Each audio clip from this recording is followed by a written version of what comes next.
The Self-Made Life podcast is a podcast for entrepreneurs by entrepreneurs.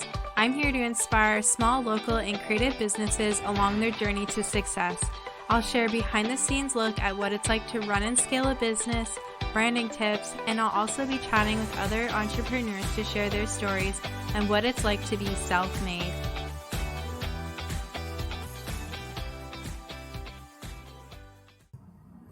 Hello. Welcome back to the Self-Made Life podcast. I'm your host, Ashley Wyatt, and today I am coming at you with my top 3 tips for running a small business. My small business has seen tremendous growth, especially over the past probably 6 to 8 months. And I'm just so grateful for that.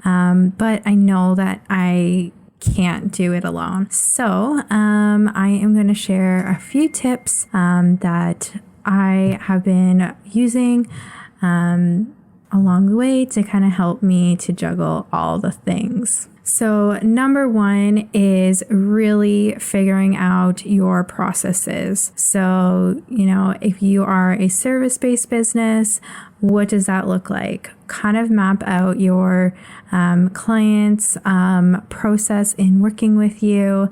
Do they fill out a form? Do they fill out an application? Where do they fill out that application? How do they get in touch with you? What kind of questions are on that application or contact form? And where does that kind of go? Does it just go to your email? Does it go to a CRM? What does that kind of look like? And, recently I had a call this past week with a potential client, and I hear this a lot that they are feeling like they need to, revise their website or their branding, and they're not really sure, where to start. They also want to streamline their processes, and, their end goal is really to book higher paying clients, more ideal clients. And so the first thing that I would say is, well, how are your clients reaching out to you, or how are your potential leads reaching out to you? What is that process like? And then you can kind of workshop it from there. Next is, how do you kind of manage your clients?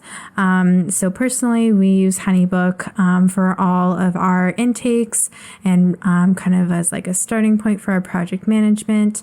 We invoice there, we send over our contracts, invoices, etc., email, correspondence, everything is all, back and forth there. And then we recently started using Notion, which is like an all-in-one hub that has been a complete lifesaver, especially with growing a team. So essentially, it's like, I like to think of Notion as like a digital bullet journal with like really cool, robust widgets that you can really like customize. So right now I am working on really streamlining my Monarch Business Hub, but I have a whole bunch of other hubs created within Notion. I have a client hub for every client, which they get access to. They have a copy of their invoice, their contract in there, their strategy questionnaire, a how-to video, all their deliverables, gets sent there. They're able to give me feedback through there, helpful links, resources, onboarding, offboarding, etc. So it's like a really nice, easy to use all-in-one space. And then when I am kind of working with team members on my team, let's say, I'm outsourcing or I'm bringing on like a contract designer for, a branding project, or contracting web designer, I can simply add them to that kind of client portal and provide them with everything that they need for their project. Okay, I need to take a little break and just share one of our favorite tools, which is HoneyBook. So HoneyBook is our CRM system, and we really can't live without it.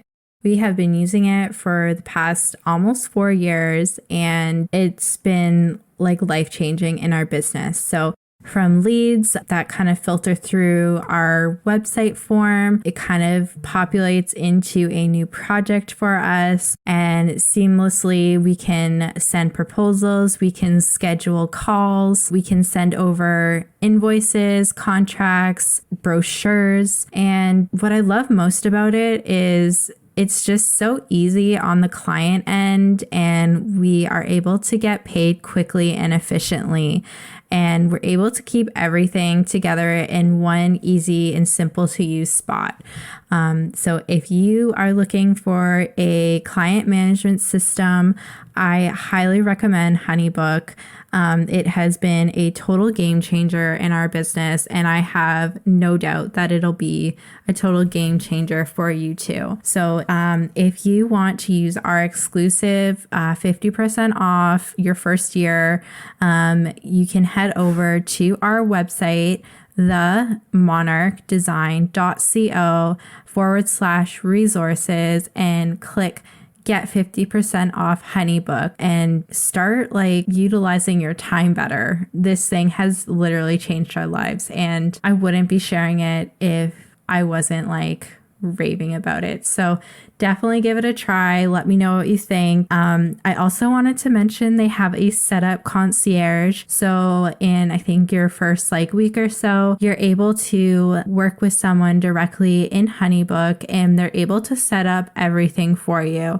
They're able to set up your contract, all your files, all your services, your pricing, so that literally when you go to send a proposal or invoice, it is so simple. You can also work with workflows, so you can schedule emails, you can put together workflows so that let's say you are working with a wedding client and you want to send them a questionnaire or timeline schedule for 2 weeks before their event. You can definitely send that and put together a workflow so that you're kind of working smarter and not harder. So HoneyBook has done more than just save me time. It helps me to get paid quicker and also look really professional when working with my clients.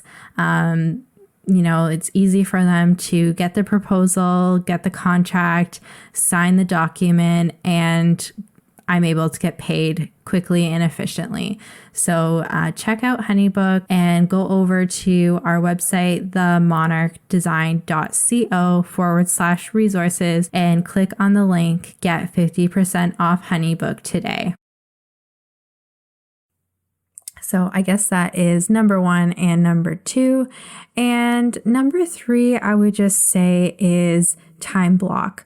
Really, get clear on your schedule and figure out, if you only have X amount of time in a day, let's say, you're side hustling and you're doing the evening and weekend grind, how many hours realistically do you have to work around, maybe it's commuting from your day job, or, having dinner with family, or, mapping out some time on the weekend just to do some groceries and errands, mapping in those items first and then working out your time blocking schedule from there, just so that you have a realistic picture on how much time you actually have and how much time that you have to dedicate to either client work or creating products or, bringing on new things, and then kind of workshop it from there so that you're not overcommitting yourself and, possibly dealing with burnout. I actually just started reading this book. I joined a book club with Savanna.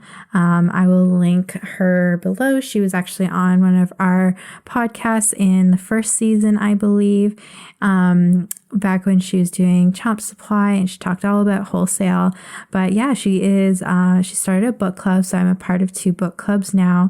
One is with Megan Bouchard Photography, who, was the host of the Self-Made Life podcast with me for a few years, and then another book club with Savanna. So the book club with Megan is more fun books, I would say, and then the book club with Savanna is more self-help, that sort of thing. So if you saw my post, I think last week on my Monarch Design Co. page, I shared a few of the books that I'm currently reading. So I finished some of them. I finished Rich as Fuck by Amanda Frances. Such a good book if you haven't heard it. She also has a podcast, so I will link that as well. It's a total game changer for money mindset and really, getting into that next level potential and realizing that, you can be, more is meant for you and just really, stepping into that. And then also, which other? Oh, I'm almost done reading this book that's called what is it called? All That We Cannot Say. And it's so good. It's like, oh my gosh, I'm like at like this twist and I'm like, oh my God, I just need to finish it. I've been going to bed really late the past couple nights because I'm like, oh, maybe just one more chapter. But yeah, reading that. But anyways, back to the book club with Savanna. I recently started the audiobook called Burnout, and wow, like I am just like so into it already. So if you are looking for a book to really help to set you up for the year, I highly recommend reading or even listening to Burnout. It is written by two sisters. One of them has a PhD. I'm not sure about the other one. I was kind of like started listening to it while I was like meal prepping. But yeah, they kind of go into depth of like why, self-care doesn't really cut it, and why, how back in the day when we used to like fight off lions with a tribe and then, have this ceremony and that was kind of like, the height of our fight or flight or freeze mode with our emotions. And then, how we had more time to kind of feel our feelings, calm down, and have that some support system. Whereas nowadays, it's kind of like, oh, you just have to push through it. Oh, just power through it. Oh, just do some self-care. And it's like, well, that doesn't really work. Like it doesn't close the cycle. So right now she's really talking about closing that cycle, feeling your feelings and working through those emotions and that stress so that you can kind of close that loop and release all that stress. So she just started talking about how exercise is a great form of releasing stress. So yeah, I will let you know how it is. But if you end up reading it, let me know. Definitely, check out the audiobook either on Audible or from your local public library, or pick up a copy for yourself, either at the library or your local bookstore. But yeah, let me know if there's any books that you're currently reading, because I am on a mission to read 24 books this year, and I would love some recommendations. Anyways, I hope that you found those couple tips helpful. Let me know in the comments. And if you enjoyed this mini episode, maybe I'll do more of them. All right, everyone, I will talk to you next week. Bye.